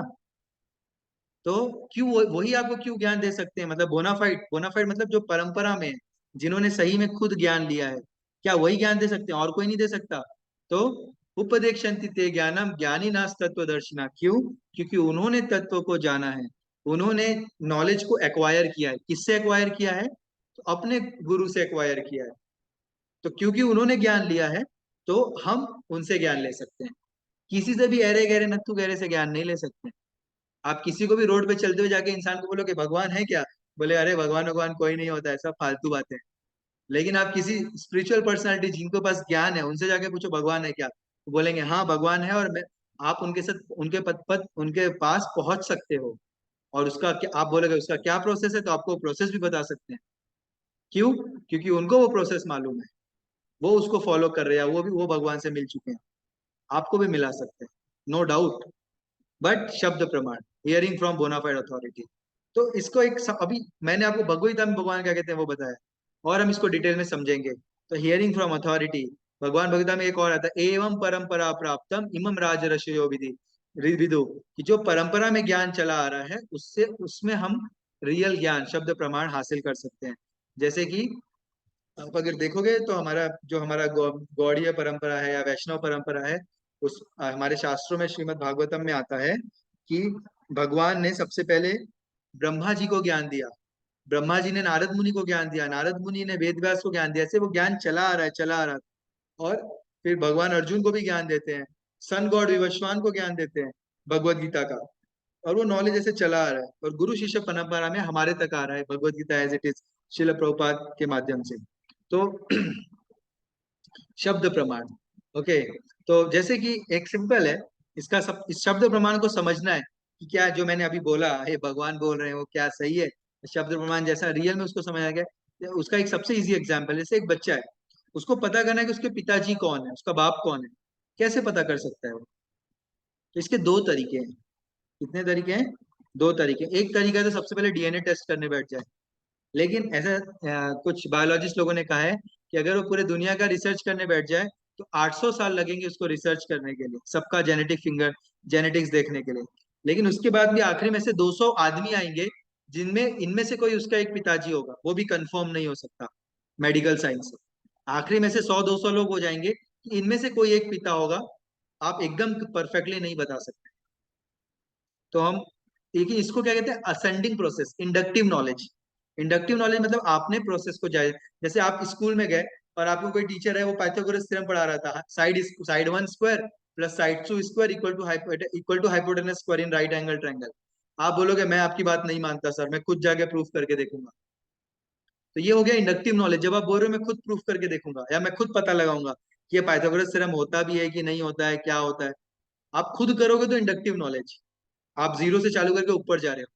बट अगर आपने टीचर की बात मान लिया तो डिडक्टिव नॉलेज, आपको टीचर ने बताया पाइथागोरस थ्योरम ऐसा होता है, आपने बोला ठीक है सर, और उसका एप्लीकेशन करना चालू कर दिया, ये होता है डिडक्टिव नॉलेज। तो there can be inductive knowledge और deductive knowledge, and which is best? Deductive, because आप हमेशा इंडक्टिव के ऊपर भरोसा नहीं कर सकते आप, क्योंकि वही बात आ जाएगी ना, आप में 4 डिफेक्ट है या हम में 4 डिफेक्ट है, आप में नहीं है मुझ में भी है, हम सब में 4 डिफेक्ट है। तो फिर हम इंडक्टिव में जाएंगे तो वही गलतियां करेंगे फिर से जो गलतियां लोगों ने की है, और आखिरी में एक कोई गलत कंक्लूजन पे आएंगे। तो उससे बेटर क्या है? Deductive knowledge. अब डिडक्टिव नॉलेज तो पिताजी के बारे में पता लगाने का बच्चे के पास कोई और तरीका है? हाँ तरीका है। क्या करेगा? जाके अपने मम्मी को पूछेगा मेरे पिताजी कौन है, क्योंकि मम्मी जानती है पिताजी कौन है। तो जाके अपने मम्मी से पूछेगा, वो बताएगी ये आदमी आपके पापा है, ये आदमी आपके पिताजी है, ये इंसान आपका पिताजी है, और वो मान लेगा। डिडक्टिव नॉलेज, माँ ने बोली बच्चे ने मान लिया, दिस इज डिडक्टिव नॉलेज। तो हम समझते हैं हमारे शास्त्रों में जो वेदास हैं, जो वैदिक शास्त्र हैं, वो क्या है? हमारे मदर गॉड, भगवान, वो हमारे क्या है? फादर। जैसे इस एग्जाम्पल में माँ ने किसके बारे में बताया? बाप के बारे में बताया, राइट? ठीक उसी प्रकार वेदास हमको भगवान के बारे में बताती है। जब हम वेद पढ़ते हैं, भगवत गीता पढ़ते हैं, भागवतम पढ़ते हैं, तो हमको भगवान के बारे में पता चलता है, गॉड के बारे में पता चलता है। Who is God, what is his properties, how does he look like, where do he live, where does he live, वो कैसे दिखते हैं, क्या करते हैं, उनके दोस्त लोग कौन है, उनके मम्मी पापा कौन है, हमको सब पता चलता है शास्त्रों में। तो वेदास मम्मी के जैसे हैं जो हमको अपने पिताजी के बारे में बताते हैं, भगवान के बारे में बताते हैं। तो Vedas gives us God knowledge, GK, not just general knowledge. हमको स्कूल में सब्जेक्ट होता था, मुझे याद है जब हम छोटे थे, आई थिंक 8th क्लास तक था जनरल नॉलेज, उसके ऊपर ओरल होता था और एग्जाम भी होती थी 50 मार्क्स की। तो जनरल नॉलेज हमको था कुतुब मीनार किसने बनाया, कुतुबुद्दीन ऐबक, कहाँ पे है? दिल्ली में है। और मुझे एक याद है, मैंने याद किया था, यार याद नहीं आ रहा है अभी वो चीज अलकनंदा, अलग अलग धार्मिक स्थल कहाँ कहाँ है, हमने सब रटा हुआ था। तो वो जनरल नॉलेज था। लेकिन जो वेदास है हमको क्या देते हैं? गॉड नॉलेज, गो भगवान के बारे में ज्ञान देते हैं। तो वेदास, हमको वेदास पढ़ना चाहिए, समझना चाहिए, और एक बार हमने समझ लिया तो समझाना भी चाहिए, that is different thing. Okay, so now वैसे ही वेदास में मंत्रों के बारे में आता है, तो ये और एक वीडियो है, आपको मैं जस्ट ये वीडियो देखते हैं हम मंत्रास के बारे में, मंत्र क्या होते हैं, ठीक है? The Vedas, however, are not as well known for presenting historical and scientific knowledge as they are for expounding subtle sciences, such as the power of mantras. We all recognize the power of sound itself by its effects, which can be quite dramatic. Here, a high-pitched frequency shatters a drinking glass. So, we can easily understand that loud sounds can produce substantial reactions. It is commonly believed that mantras can carry hidden power, which can in turn produce profound effects. The ancient Vedic literatures are full of descriptions of weapons being called by mantra. For example, many weapons were invoked by mantra during the epic Kurukshetra war, wherein the Bhagavad Gita itself was spoken. The ancient deployment of Brahmastra weapons, equivalent to modern-day nuclear weapons, are described throughout the Vedic literatures. Additionally, mantras carry hidden spiritual power which can produce significant benefits when chanted properly. Indeed, the Vedas themselves are sound vibrations in literary form and carry a profound message. हमने इस video में देखा कैसे sound जो है बहुत important है, मंत्र बहुत इंपॉर्टेंट है जो वेदास में, और जो वेद है वो भी एक प्रकार से क्या है, वो भी साउंड है, साउंड वाइब्रेशन है, जिससे सुनने से हमारा हृदय शुद्ध होता है, हमको असली ज्ञान मिलता है, भगवत तत्व के बारे में पता चलता है। ओके, और कलयुग में भी अगर हमें भगवान को प्राप्त करना है तो उसका सबसे आसान तरीका मंत्र मेडिटेशन है। जैसे आजकल आप देखोगे वेस्टर्न वर्ल्ड में, अमेरिका में या इंडिया में भी, खास स्पेशली अमेरिका में, लोग योगा की तरफ बहुत ज्यादा अट्रैक्ट हो रहे हैं। योगा करने से, योगा, आसन, प्राणायाम, और योग का एक तरीका है मंत्र मेडिटेशन। मेडिटेशन का एक तरीका मंत्र मेडिटेशन है, जिसमें हम भगवान के किसी एक नाम पे, नाम को जपते हैं और उस जप को, नाम को सुनते हैं कानों से, और जब हम कानों से सुनते हैं उस मंत्र को, वो हमारे कानों से हमारे हृदय में जाता है, हमारा हृदय शुद्ध होता है, हमारे हृदय में जो गंदगी है वो शुद्ध होता है। तो मंत्र मेडिटेशन हम आगे किसी सेशन में ये मंत्र मेडिटेशन भी सीखेंगे और इसको करेंगे भी। ओके, तो वैदिक प्रोसेस ऑफ लर्निंग। तो वैदिक प्रोसेस ऑफ लर्निंग क्या है, जैसे कि आपको अगर कोई कॉलेज सिलेक्ट करना है, जैसे आप अभी बीबीए का, आप 12th के बाद हमको कॉलेज सिलेक्ट करना होता है। कॉलेज सिलेक्ट करने के बाद क्या क्या देखते हैं कि वो कॉलेज मतलब वो कॉलेज कौन से यूनिवर्सिटी में आता है, वहाँ पे प्लेसमेंट है कि नहीं है, वहाँ पे टीचर्स कैसे हैं, प्रोफेसर्स कैसे हैं, उनका क्या क्वालिफिकेशन है, वहाँ पे बाकी बच्चे कैसे आते हैं, वो पढ़ने वाले होते हैं या टाइम पास करने वाले होते हैं, हम सारी चीजें पता लगाते हैं, राइट। और जब हमको पूरा विश्वास हो जाता है कि ये कॉलेज सही है, कोई हमको जबरदस्ती नहीं भेजता है उस कॉलेज में, जब हमको विश्वास हो जाता है कि ये कॉलेज सही है, तो हम क्या करते हैं, वहाँ पे एडमिशन लेते हैं। ठीक उसी प्रकार स्पिरिचुअल नॉलेज में भी ये चीज अप्लाई होती है, स्पिरिचुअल नॉलेज में भी ये चीज अप्लाई होती है, ठीक है। तो तो ऑथराइज्ड कॉलेज, तो यहाँ पर क्या है, वैदिक नॉलेज में 4 संप्रदाय हैं, देयर आर 4 संप्रदाय, जिसके बारे में हम देखेंगे।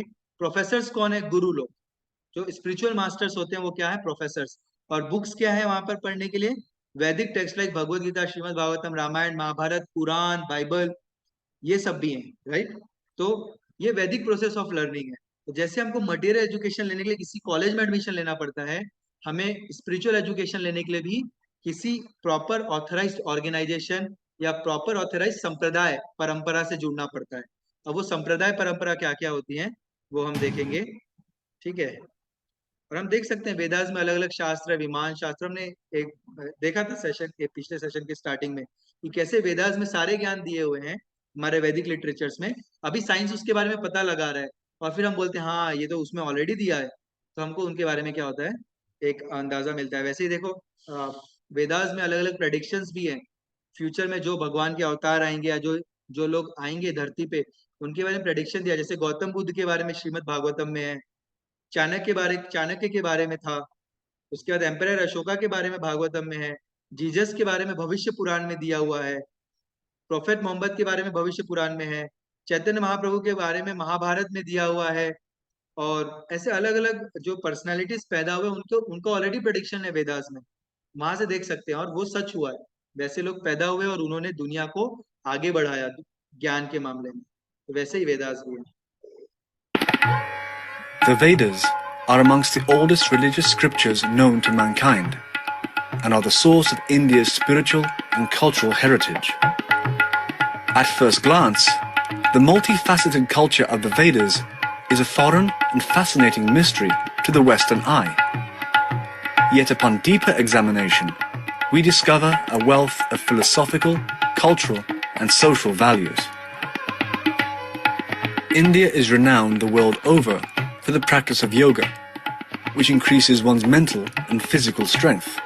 However, this is only a fraction of what the Vedas can offer to a progressive global community. India's culinary arts, music, natural medicine, and other sciences are only now becoming known to the West. Conceivably the world's oldest holistic design system, the Vastu Shastra predates and inspired the popular Chinese system of Feng Shui. The design of a temple, house, or workspace has been proven to exert a considerable influence on one's well-being. The Vastu Shastra was compiled specifically to address this concern and offers practical architectural guidelines.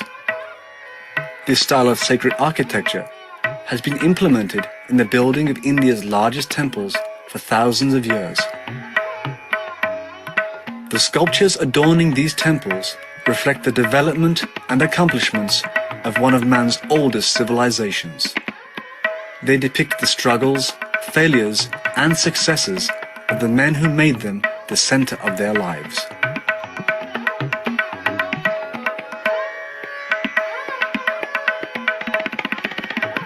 The sophisticated Vedic sciences of astrology, astronomy, cosmology, and metaphysics profoundly influenced the Greeks, Babylonians, and even contemporary scientists with their unparalleled knowledge. Ancient Vedic sages presented precise calculations a millennium before Copernicus, Galileo, Newton, and Einstein.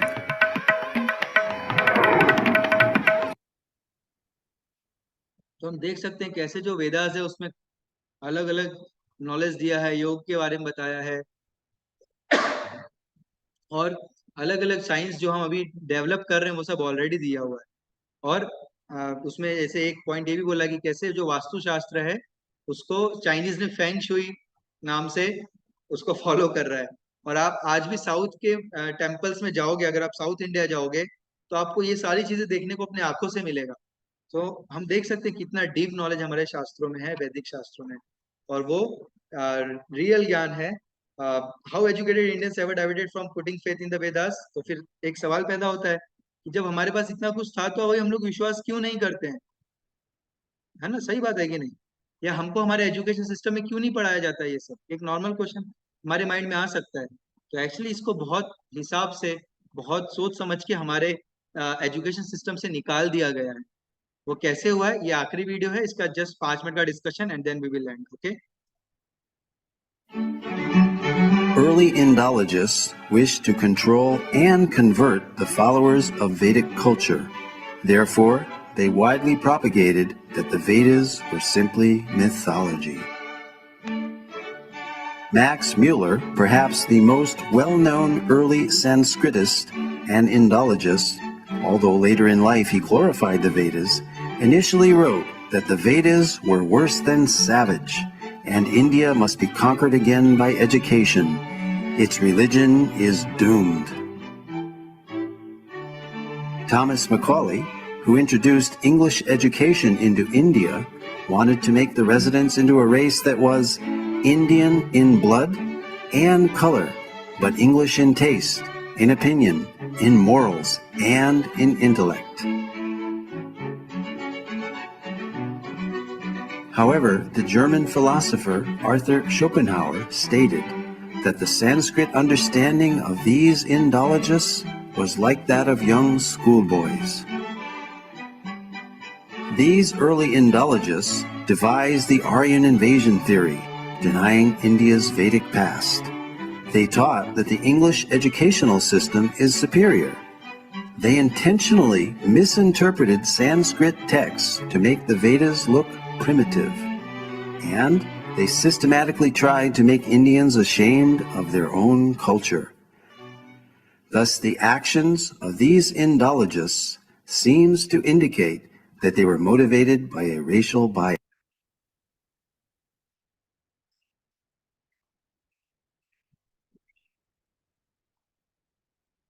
Okay, so light आ जा रही है तो मेरा video of हो रहा होगा।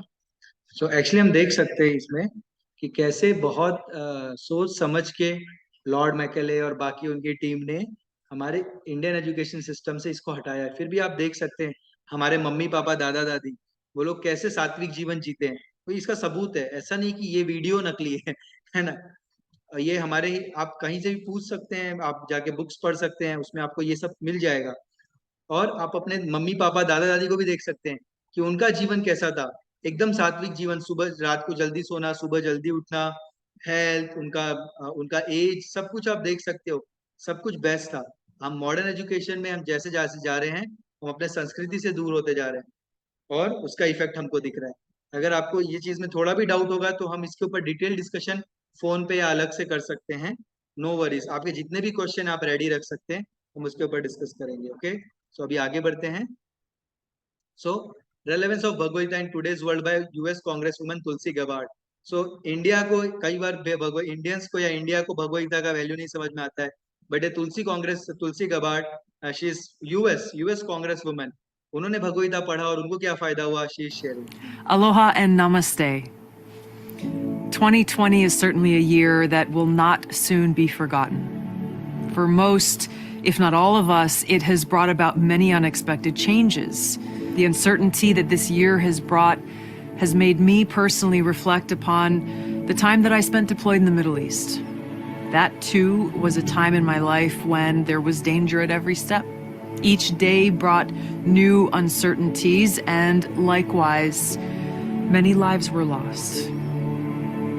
My shelter then and now has been the Bhagavad Gita, which means Song of God. The Bhagavad Gita spoken by Sri Krishna is full of transcendental wisdom that is as relevant today as it was 5,000 years ago when it was spoken.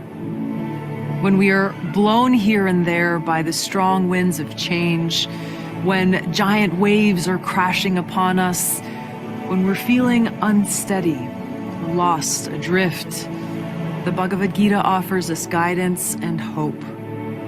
Looking at our problems through the prism of eternality, rather than merely identifying with our temporary material circumstances, gives us an anchor that offers great peace, purpose, and stability through even the most trying of times. May we always be blessed with remembrance of Sri Krishna, his unconditional love, and his transcendental appearance in this world. Jaya Shri Krishna.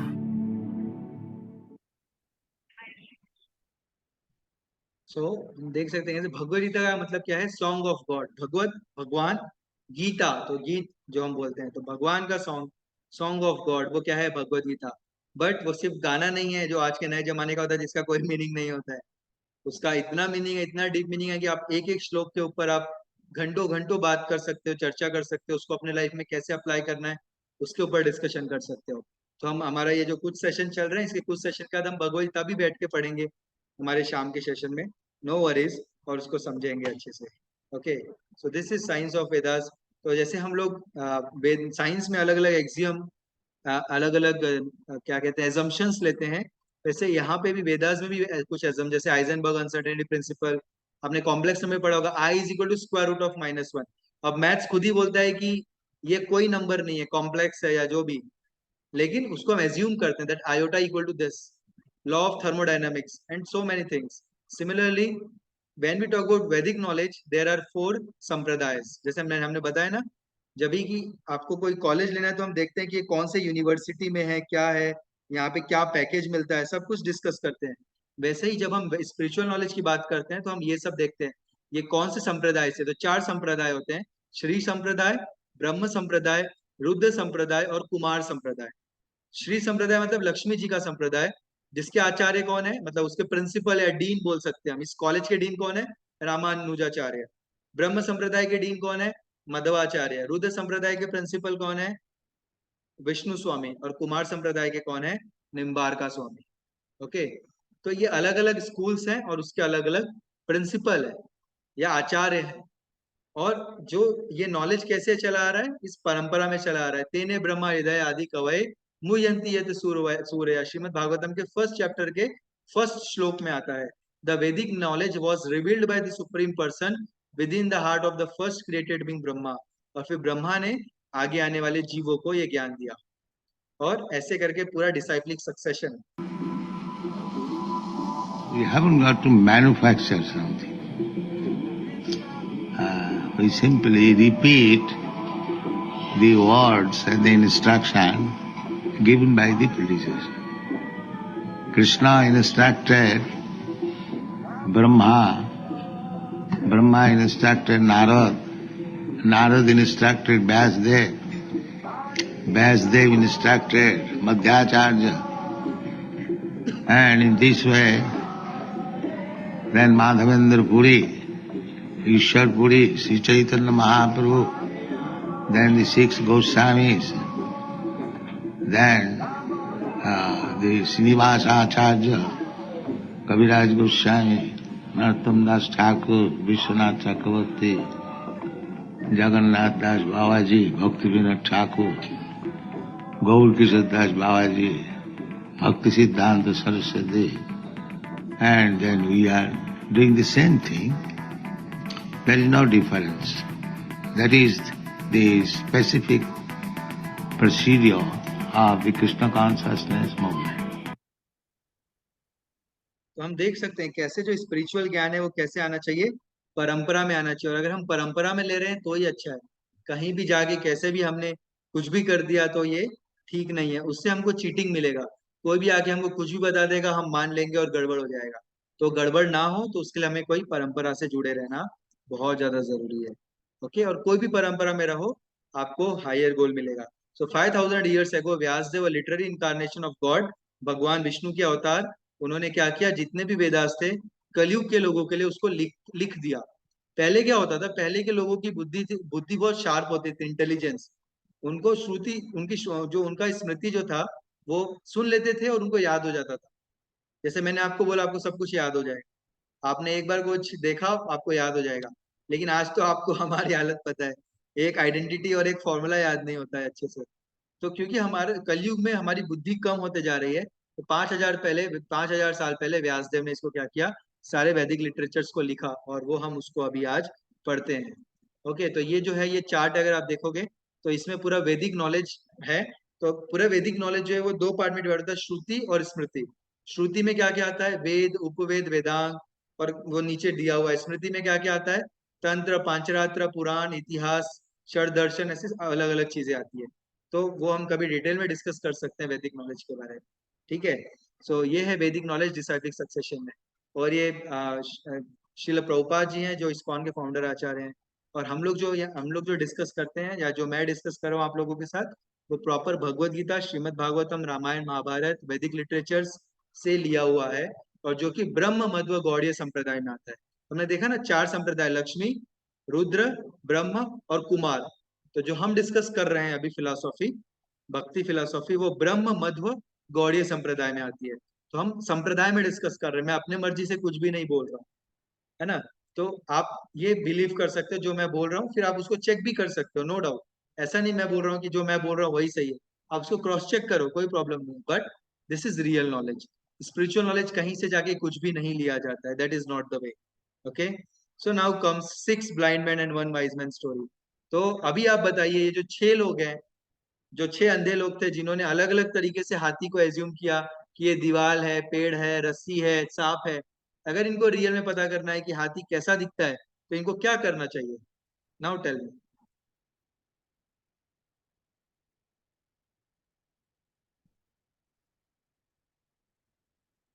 Yes,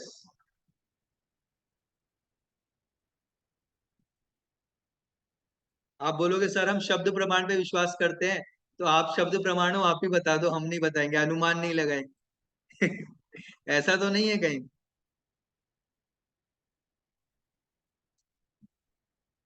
okay, you can अनुमान, you can try, you can do अनुमान, you can guess. कैसे पता लगा सकते हैं वो हाथी कैसा होता है। हेलो। हाँ बोलिए।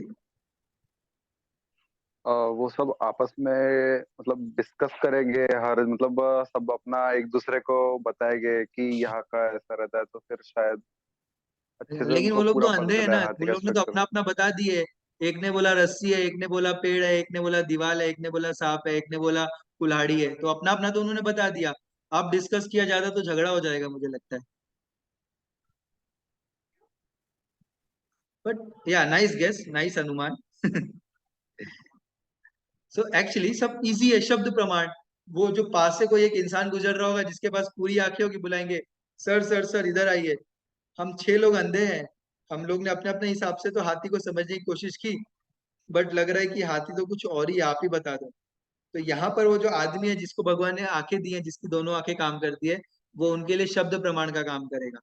सिंपली वो क्या करेगा, उनको पूछेंगे, वो बोलेगा अच्छा आप लोग ने जो बोला वो सब सही हो, आप 6 के 6 सही हो, लेकिन थोड़े थोड़े सही हो।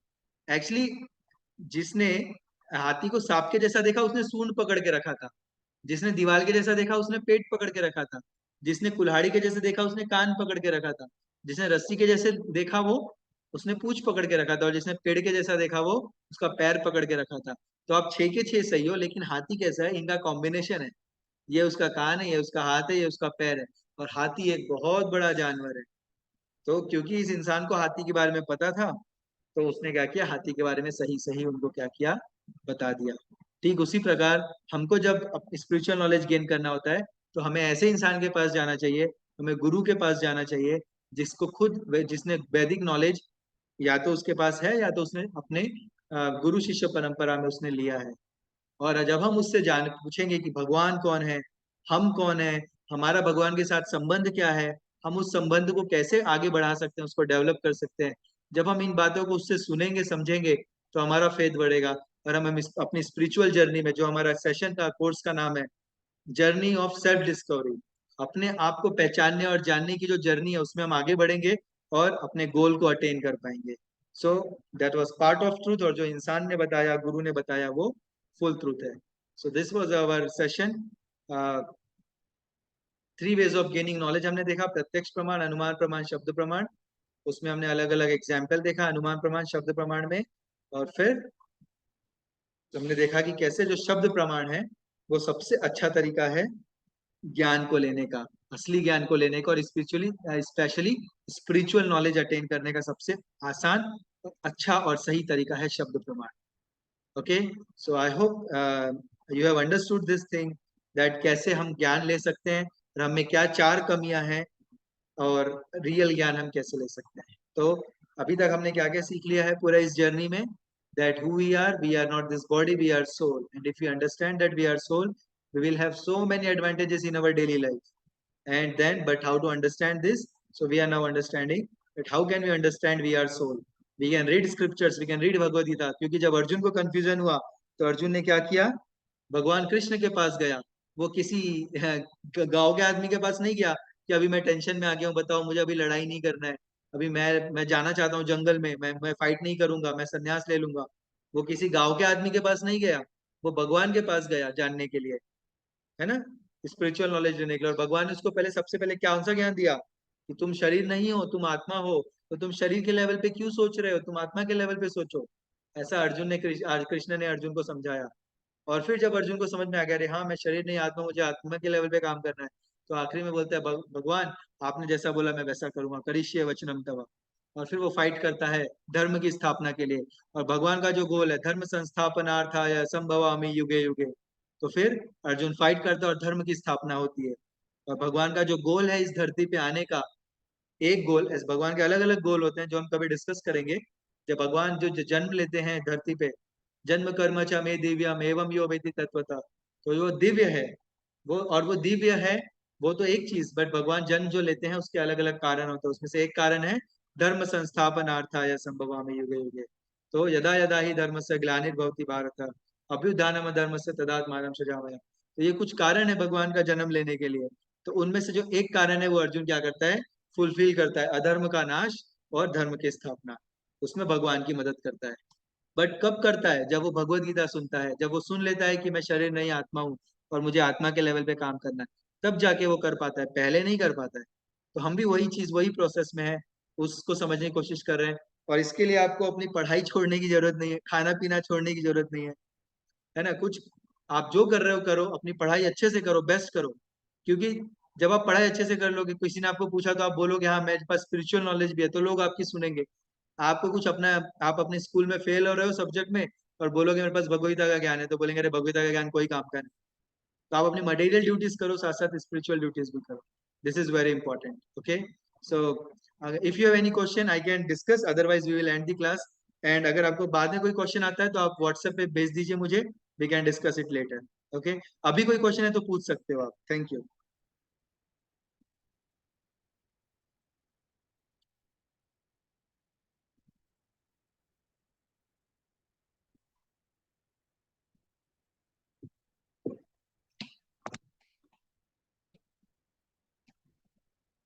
Yes, any question? Okay fine. तो विप्लव को कोई क्वेश्चन नहीं है, चलेगा। आप सोचिए इस पे, सिर्फ सुन लिया हमने, क्लास अटेंड कर लिया, दैट इज नॉट सफिशिएंट। आप इसको सोचिए, जैसे हम स्कूल की पढ़ाई को रिवीजन करते हैं ना, घर पे आके उसको रिवाइज करते हैं, तो वैसे ही आप इसको सोचिए, आपने जो जो सुना आज, है ना, 3 ways ऑफ गेनिंग नॉलेज। और अगर उसमें आपको कोई डाउट आता है then you can ask me in the next class. Okay, next class probably will try to take it on Sunday और लेट अस सी, मैं सैटरडे को भी ट्राई कर सकता हूँ, तो जैसा भी रहेगा मैं व्हाट्सएप करूंगा। Okay, thank you. Hare Krishna.